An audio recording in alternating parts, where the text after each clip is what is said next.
Hi everyone, my name's Michelle and I'm Mama Loves You GB here on FlossTube, but also over on Instagram and Etsy as well. Welcome to the Sunday morning briefing. It is the 13th of August already, which is far too close to September, quite frankly. How's everyone's week been? Now, we're on a bit of a suck it and see this week. I have a new phone. I've upgraded. For those who are interested, I have an iPhone 14 Pro Max. So it's going to be interesting to see what difference it makes to the video quality, to the sound quality. There's always going to be a cap to the kind of video quality because there's no point me filming in 4K because A, I would look like a hag, I'm pretty sure, and B, it would take a week and a half to upload. And after last week's debacle of it just not wanting to load at all on Sunday, it's best that I stick with perhaps the slightly lower grade for all concerned. So again, how's everyone's week been? I've said that already. I just wanted to say a quick thank you to all the subscribers, to those of you who have joined me recently, and there have been quite a few. I think a lot of people jumped on board with the Santa portraits. But if you've been with me since the very beginning, your medal is in the post. So I've got a lot of things to share with you. I have got 2 finishes, nearly 3. I was aiming for 3 finishes this week, but I didn't quite get there. I fell at the last hurdle. I have a non-stitchy thing to show you, which I showed you some pictures of or spoke to you about a couple of months ago now.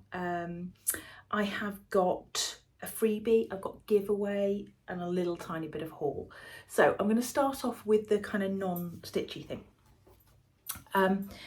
A few months ago, I think at the end of May, I think it was the first Saturday of May half term actually, I went to a lovely lady called Rachel Phillips, who is a stained glass designer extraordinaire. She has done work all the way around the country. Probably, I'm convinced she's worked abroad, worked on Carnarvon Castle. Fabulous, fabulous. I'll put her contact information down below, her Instagram anyway, and you can see what she's up to. And she is actually a friend of ours. But for my birthday last year, Chris had bought me, and my mum had bought me a voucher to go and spend the day with her and to do some stained glass. So when I went along, I had a couple of ideas of things that I wanted to include, but I had no idea as to what I would be able to produce in a day. Would I be able to produce something this big? Would I be able to produce something this big? What? And so she put my ideas together and we came up with kind of like a collage piece. And I had in the piece a heron, which is my favourite bird, and also something stitchy. So I chose a needle and cotton and scissors, and you'll see. So those are the things that I wanted to get in. And this is my final piece. She helped me to, well, I'll tell you what I did and I'll tell you what she did. So this is my final piece. Now, I should have got something white to put behind it. So let me see whether if I put something white behind it, it'll help any. Not massively, not massively. I will put a picture of it on my Instagram with the light shining behind it. So let me show you what I've got. The white helps a little bit. So let me show you what I've got and why I picked out certain pieces of glass. Let's start with the heron. So she helped me to, this is etched glass and sandblasted glass. So she helped me sandblast away. I painted the heron on, and then I used a little Dremel power tool to get the feathers. And there's a little bit of extra work in the feet that you probably won't be able to see. And I chose this piece of glass mainly because it was blue and because it has this fault in it. Turns out I seem to be drawn to glass with faults in it. The scissors and the cotton reel, we used some sandblasting techniques there, the Dremel and some painting techniques on there. And then the other pieces of glass I chose for sort of certain different reasons. So this one in the top has bubbles in it. This green piece here, I wonder if I bring it in front of the clock. We've got a little bit better there. This green piece here has got lots of texture to it. This piece here reminded me of kind of cross stitch. This piece at the bottom has also got a kind of flaw in it. And this piece here reminded me a little bit of Snowdon, and I put it in to make it look a bit like Snowdon, because Chris and I both went to university in Bangor, which is where we met. So Snowdon's quite an important kind of landmark. Plus we can see it from the bathroom window. It's an important landmark for him because he ran up it once a week for about 3 years, and me because I've never been up it. How bad is that? So there is my finished piece. So I cut all the glass and did the techniques as Rachel helped me, and then she put the lead work in and then cemented it into this frame so it can hang in a window. So I will try and put a better picture of it up on Instagram so that you can see it in all its full glory.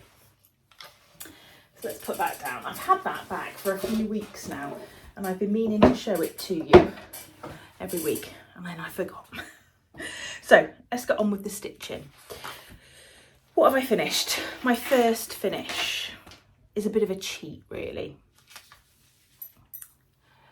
My red licorice arrived from the Patchwork Rabbit, and I finished off the other reindeer. So, and I ironed it. I have some ironed pieces and some unironed pieces. My finished pieces are ironed, my unfinished pieces are not ironed. So I love that. I really love that. So I should be turning that, I think, into a teardrop shaped ornament. So that was a bit of a cheat because I only had a tiny little bit to finish.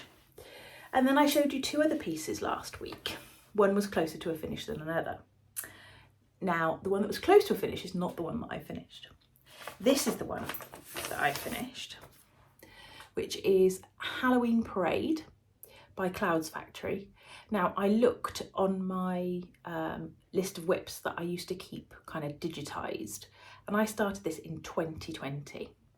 So if you didn't see last week, I had the top bit of the border down to there, and I had this single one of the pieces in. And it was meant to be like a 4-week sal where you got various bits of the border and then 1, 2, 3, 4. And I had done 1 bit. So I got my backside into gear, and oh, there we go. And I finished it. Ready to make a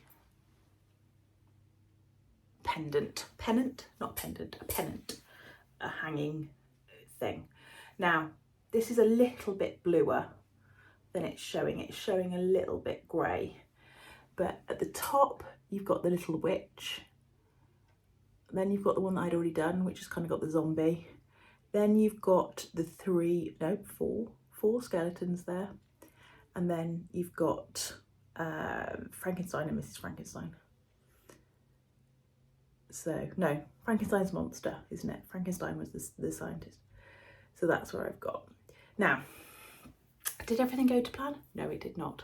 But the joy of these sorts of sals or these sorts of designs is that you've got each piece, and if something goes wrong within the piece, that's fine, because you can realign back on the border. This little church is not really as charted. We went a little bit wrong somewhere here, but I'd already done the top and the roof, and I was like, nah, we'll work with what we've got.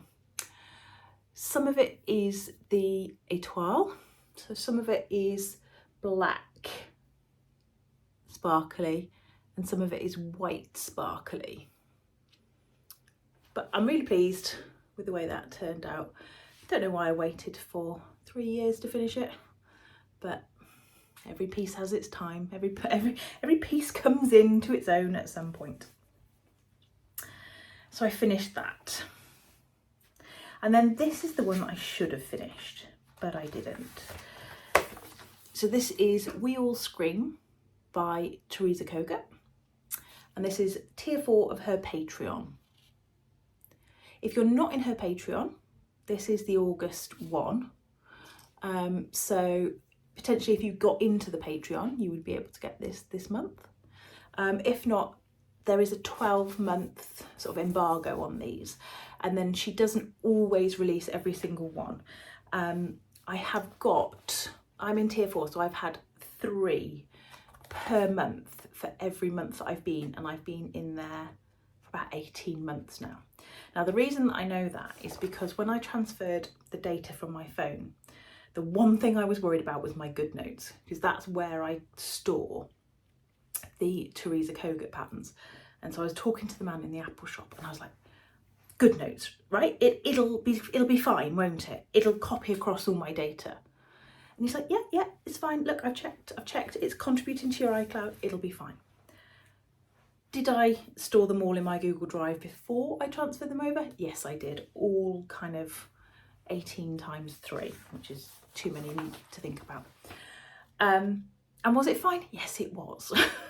But I couldn't risk losing all my charts. So there's that one. And this is where I am. So this is on a piece of 36 count Bee's Knees by Seraphim. And I am very nearly finished. Oh, he's showing a much better colour than he was last week. He looked a little bit, let me just put some white behind, a little bit washed out last week. So there he is.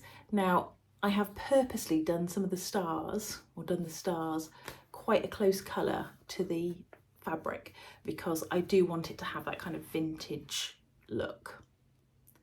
So what have I got left to do? I've got the lettering to do here, a couple of stars here, the whiskers and things to put on, because the whiskers do really help to give the cat his character. And I just love, he's got a belly button as well. I just love that. So I haven't got much to do on him. Probably another hour or so. And there's a little bit of, to make that into a basket and a little bit of work there. But he will be done very, very soon. If you can't tell, I'm having a bit of a Halloween kick, a bit of finishing off previous things, trying not to start too many things, although I have started one thing, but trying to go back through my Halloween whips and finish those off, because there are so many fabulous Halloween charts that I could just keep starting them. And there's a point at which I've got to say to myself, stop starting them, finish off what you've got. Mainly because the blue flower, I don't know if you've seen any of the blue flower market releases, and I might try and do a sort of a special next week and put in some of my favourite. Do they call it market this time of year? Expo. It used to be Expo at the moment. At this time of year, I don't know. Anyway, the big release that's coming up at the end of August. The blue flower, basically, I'll take all of their charts. It's amazing, amazing. And Teresa Kogut's released some fabulous ones, and none of them have been previous Patreons, I don't think. So yeah, that's where he is. That's a really good colour. And I didn't show you this last week, but with the Patreon, every month Teresa does an ornament. The ornament's not included in the Patreon, but if you want it, it's an extra $5. And so some months I do, some months I don't. This month, look at that. I definitely wanted that one. Look at him. So by the time I've finished him and him, I'm going to be all kind of vintage black cat for the win for Halloween. So that's where I am, and I'm stitching with a sulky conversion. Did I tell you that? Not a convulsion. That's something totally different. A conversion. And then what did I start? I've been after this chart for far too long, and I got it. And then one thing that I did at the beginning of last week was to sort through our dining room. Now I keep all of my fabrics in the dining room in bins in different counts, and quite frankly they're 32 and 36 count fabrics that have outgrown their bins, which doesn't in any way mean that they need to be slimmed down. It means they need a bigger bin. So I got bigger boxes, so it meant I'd gone back through all my fabric, and I realised that I had fabric for this. So this is now stored in my Halloween bag from Melanie, now that the scary cat is nearly gone, nearly done. So it's being stitched using the called for DMCs, and I was a big girl this time, and I did have a ferret through my DMCs and pulled out as many as I could before I bought the remaining ones again from Patchwork Rabbit. So this is where I am.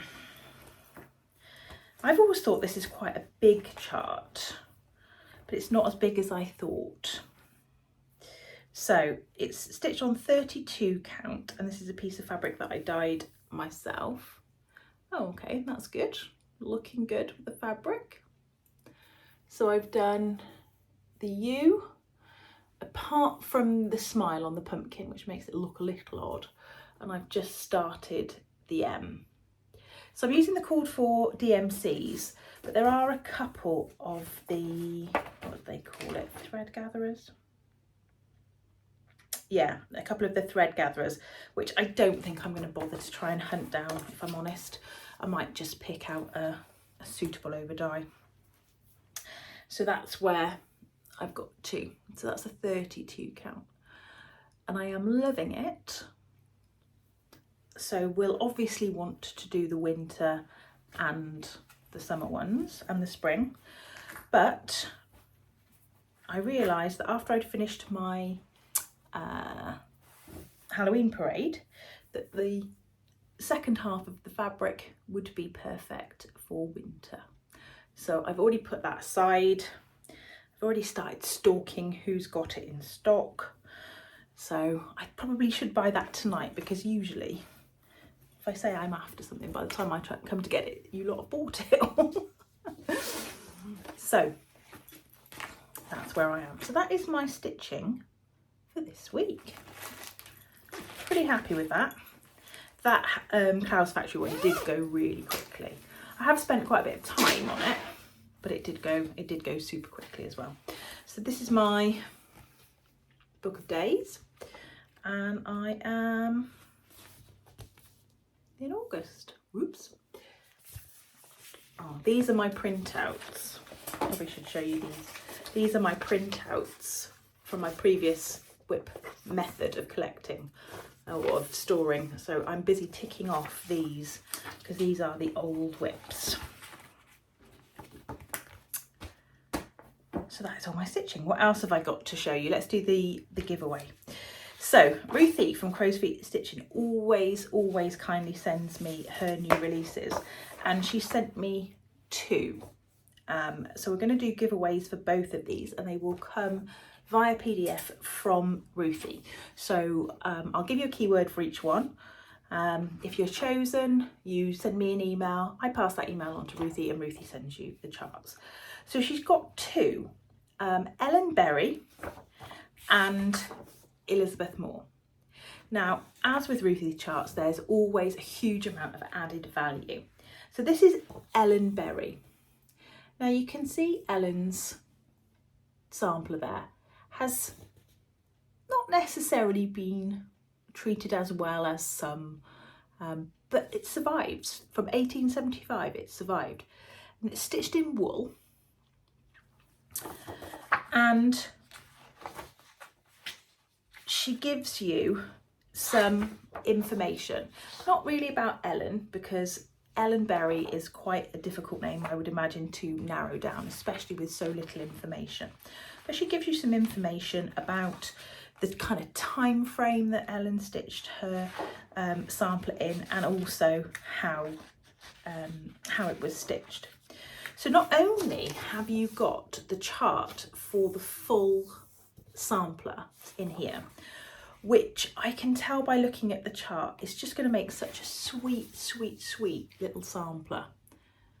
Sometimes it's hard to tell from the original, especially if they've been a little bit time worn, shall we say, what the reproduction's going to look like. But she also has picked out and made suggestions for a series of smalls that you might want to stitch from the sampler. Now we'll see if this focuses. Are we going to focus? Come on. There we go. So you've got a bird, flowers, and the apple tree. So that chart contains, as I said, the whole sampler plus suggestions for 3 smalls. So let's go for the word berry. Let's go for berry. I've left part of the sampler. There we go. And Ruthie's charts come beautifully charted in colour. There we go. I'm sure she won't mind me just giving you a little flick of the corner. Now then, this one, in fact there's two in here. This is Elizabeth Moore. And Elizabeth Moore stitched in 1874 and 1875. This is her 1875 one. And you can see her 1874 one here. Now the 1874 one is much more of just a marking sampler, and that's quite common for girls in the fact that they often had to do a marking sampler first because that was their CV, if you like. That was them showing that they could stitch the letters, they could work in a household, they could monogram linens, undergarments, that sort of thing. So they knew their letters, and that's very often where you would see the crowns on there as well. Not on all of them, but on some of them. And then once they'd done that, they could potentially do a second sampler, which was a little bit more interesting. She's got quite a lot of information, and she's found a girl who is a potential candidate. From a quick read there, she can't be certain, but there's some information about a girl who was a potential candidate. So you get in there both of those charts. Now I love that first one there. Not that I don't like a good marking sampler, because I do, but I do like that one. So let's go for, we've got Berry, haven't we? Let's pick something from Elizabeth's sampler. She has got on the front of her sampler there a squirrel. So let's go for squirrel. So if you'd like a chance to win a copy of this one, go for squirrel. If you'd like a chance to win a copy of this one, go for berry. And if you just put those down in your comments below, if you want to make a cool comment, that's fine. And with, you know, inventive, lovely job. If you just want to put bird and berry, no, not bird and berry, squirrel and berry. Can't even remember. Squirrel and berry, that is fine also. Right, what else have I got to show you? Let's show you the freebie. Now, I picked this one up because this is a lovely one. This is by La Di Da, and this is Smell My Feet. Because I'm in a bit of a Halloween mood, I've never done this one. It may end up getting done, you know, it may end up getting done. Only needs a couple of colours, or you could go to town on those socks, those witches' socks. Now, the other thing I wanted to remind you about is these. Now, these have been hung up behind me for quite some time now, but I haven't shown them for a little while, and those of you who are new may not be aware of these. These I bought from a lovely lady called Jane Pedersen,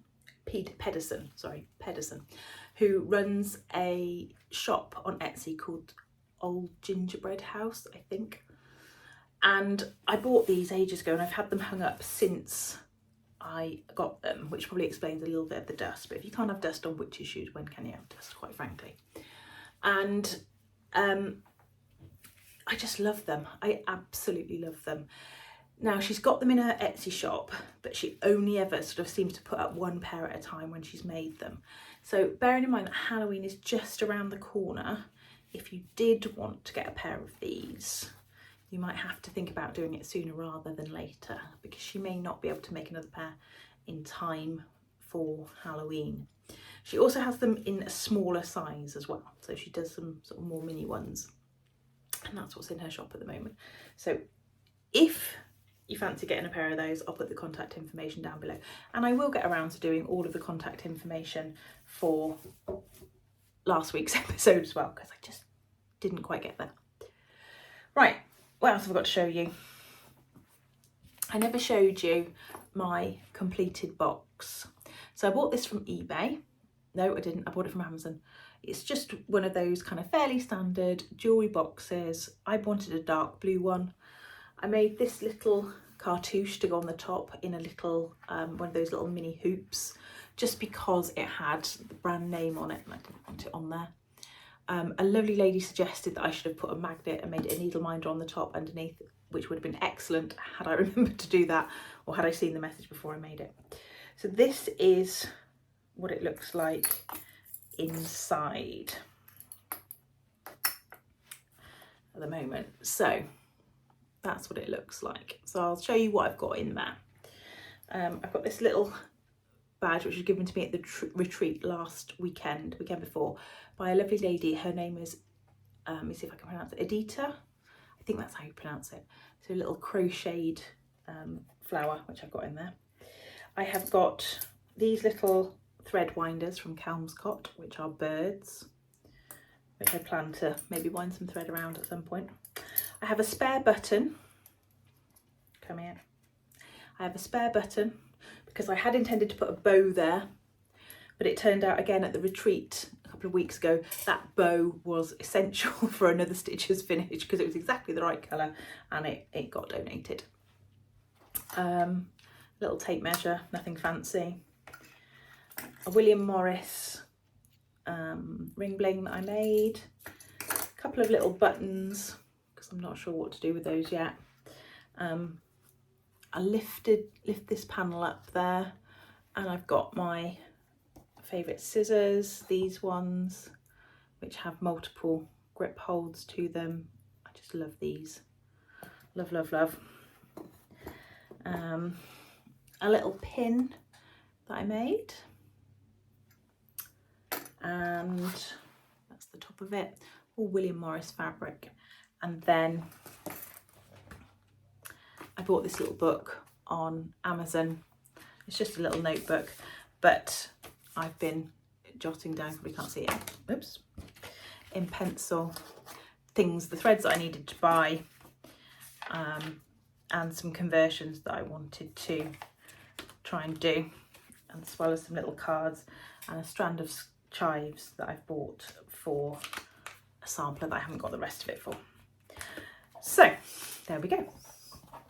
So that is what my little box ended up looking like, and I have enjoyed using it.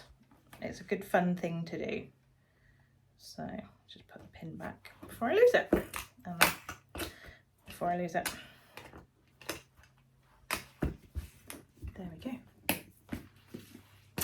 Now, a lovely lady called Joanne messaged me about Santas. And she said, was I aware that there were other Santas by Carol Emma? And yes, I do know that there's other Santas in the those leisure arts books that I was showing you. But she was referring specifically to some other ornaments. And she said, have you got the Just Cross Stitch Christmas Ornament Edition, the CD-ROM from, I think it's 1997 to 2013, and I'll put the cover of it up. And I said, actually, I do. She said, there are Santa ornaments in there. Go look. In fact, she sent me a sneak peek of the pictures. So there are 5. So before I dismantle the stitchy bag that has all the colours in, because I wouldn't mind betting they're probably using lots of the similar colours, let's see what other ornaments we are going to be doing. This one, look at that. Let me see if I can tell you what years they're from. 2002, that one's from. And I've got the chart printed on the back because I've got a CD-ROM, so you just print out whatever pages you want, print to PDF. This one, love, love, love, love, love. I can't wait to do these. I missed stitching my Santas. Even though I'm really into Halloween, I've missed stitching my Santas. This one is 2001. This one,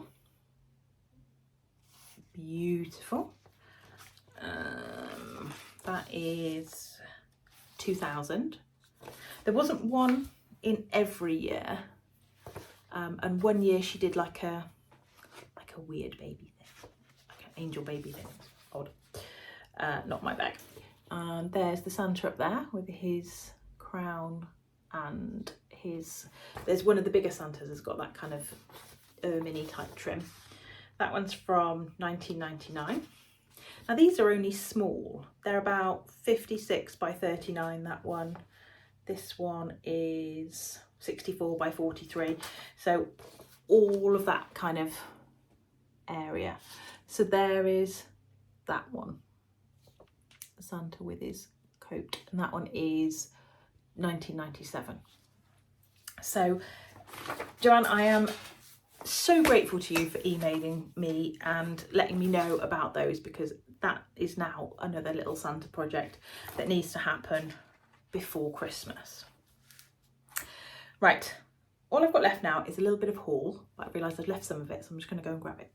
Okay, so I had placed a little order from Hobbycraft, and let me show you what I got, because Hobbycraft had sent me a voucher for my birthday.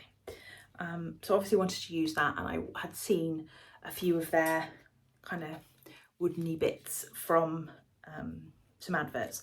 So I picked up, I don't know if there's still 5 of them because my daughter has got her eyes on these. So I picked up some of these little, I've still got the tag on, some of these little pumpkins, these little velvet pumpkins. They are £1, these small ones, and I only wanted the small ones. So there's purple and green.